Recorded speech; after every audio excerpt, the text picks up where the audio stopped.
Saya lebih memilih orang yang tidak tahu apa-apa, memberikan mereka bekal untuk belajar di perusahaan saya, dibandingkan dengan orang pinter yang over. Setelah itu mereka akan memiliki kasus di tempat saya. Itu ya menurut pendapat saya. Karena jujur ya, pinter itu tidak bisa menjanjikan apa-apa. Banyak sekali anak-anak pinter tapi attitude-nya kurang. Miss Yuni so attitude, iya sih. Sebenarnya saya nggak begitu punya attitude ya. Soalnya saya arogan. Tapi gini loh teman-teman, orang minta tolong itu lebih lembah, lebih merendah dibandingkan orang yang menolong. Bener nggak sih? Bener nggak sih? Kalau kamu minta tolong aja dan kamu bilang, saya udah biasa kayak gini. Emangnya Miss Yuni nggak tahu kalau saya sudah biasa kayak gini? Gila mbak, saya saat minta tolong itu sendiko dawuh.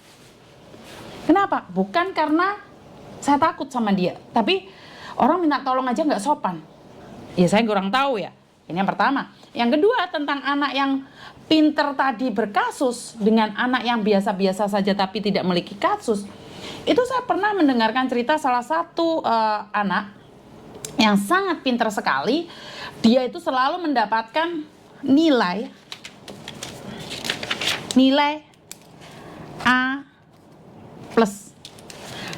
Jadi dia itu selalu mendapatkan nilai A plus di setiap pelajarannya. Bahkan dia itu sudah ditargetkan bisa menjadi salah satu staf perusahaan besar di Amerika sana. Jadi ini anak sudah lain kali kalau keluar dari kampus tersebut sudah punya pekerjaan. Ini anak sudah dijanjikan pekerjaan ini. Ini anak sudah dijanjikan. Nah, di semua pelajarannya dia A plus. Tapi tiba-tiba ada salah satu pelajaran itu amin. Tahu nggak? Karena dia merasa bahwa saya itu sempurna banget. Kenapa saya dikasih amin? Tahu kan di Amerika boleh bawa pistol. Bener nggak? Langsung dosennya tersebut yang mengerikan amin langsung dihabisi. Laki-laki seganteng ini, semuda ini, yang sudah mendapatkan pekerjaan sebelum lulus dari kampusnya, sudah dijanjikan pekerjaan, berakhir di penjara. Berarti pinter aja nggak cukup, pinter harus bijak. Karena saat bijak itu pasti pinter. Jadi seperti itu ya teman-teman ya. Ini saya selalu tekankan pada Meme, anak saya, pada Koko. Kenapa saya selalu mengatakan itu pada anak-anak saya? Karena kebetulan Meme bisa dibilang pinter ya.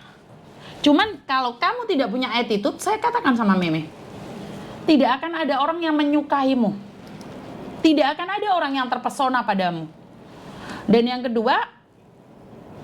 kedua ya pastinya teman-teman ya, orang akan takut lihat track record kamu. Orang nggak berani dong lihat track record kamu. Bener nggak sih? Lah kalau kamu sukanya bertukaran tombe wong, kira-kira berani nggak? Orang kerja sekarang ini yang ada di Hong Kong itu lihat track record loh ternyata. Bisa ngelihat track record loh. Kalau di media sosialmu kue selalu tukaran be wong, kira-kira nih perusahaan mana yang mau mengambilmu? Perusahaan mana yang mau mengambilmu? Penggayane tukaran be wong. Di media sosial saya tuntut kamu, saya laporkan ini, saya laporkan itu, seperti ini, seperti itu. Siapa yang mau sama kamu? Perusahaan mana yang berani mengambil kamu? Perusahaan mana yang berani hiring kamu? Kalau kamu selalu bertengkar, kalau kamu suka mengasuskan ini, mengasuskan sana, siapa yang mau sama kamu? Nggak berani loh. Perusahaan mana yang mau meng-hiring orang yang dikit-dikit laporan, dikit-dikit komplain, yang dikit-dikit seperti ini, seperti itu. Jadi janganlah dikit-dikit ngelapor. Saya jadi residen Hong Kong, permanen Hong Kong, saya itu belum pernah loh punya track record yang melaporkan siapapun. Belum pernah, saya belum pernah. Tapi saya dilaporin pernah. Karena di kantor saya tiba-tiba didatengin polisi, mereka bilang bahwa saya ini seorang pembantu.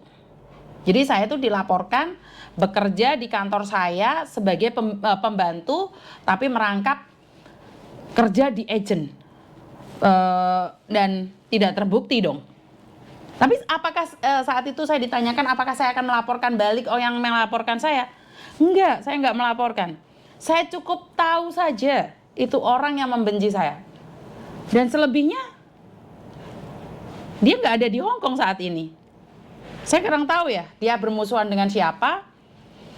Saya kurang tahu apakah dia dideportasi.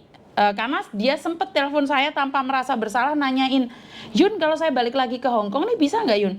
Terus saya nanya, kamu di Hong Kong, di Indonesia udah berapa lama? Hampir 4 tahun Yun. Saya bilang, kalau kamu sudah lebih dari 3 tahun mau masuk Hong Kong harus apply lagi, agak sulit. Ya jadi saya tetap memperlakukan dia dengan baik. Saya nggak marah kok sama dia.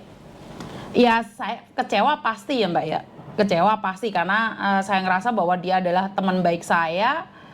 Ternyata dialah orang yang melaporkan saya dan mengatakan bahwa saya ini tidak memiliki KTP Hong Kong, bekerja di berarti kan saya tidak bisa mengontrol otak dia dong. Padahal dia teman saya lah. Teman saya main, teman saya shopping, bahkan teman saya kemana-mana. Artinya adalah orang baik sama kita itu belum tentu dia benar-benar baik dari kita. Ada orang yang datang ke kamu itu untuk menyelidiki siapa kamu. Ya, kadang-kadang ada orang datang itu nyelidikin siapa kamu. Kadang-kadang ada orang berteman hanya ingin tahu siapa kamu. Setelah dia tahu kelemahanmu, dia akan bongkar aibmu sehabis-habisnya. Apakah Miss Yuni punya? Punya. Teman yang sempat hadir, teman yang sempat baik sama saya, setelah nggak bersama saya, modal madul semuanya. Dia ceritakan semua tentang saya. Apakah saya marah? Enggak. Cukup tahu saja. Oh, ternyata seperti ini. Saya tidak akan membongkar aibnya dia.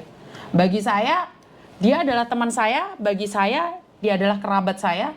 Dan saya tidak perlu membongkar apapun dari dia. Karena apa yang saya tahu itu atas seizin dia. Dan saya tidak mau tahu yang lebih dari yang saya tidak tahu.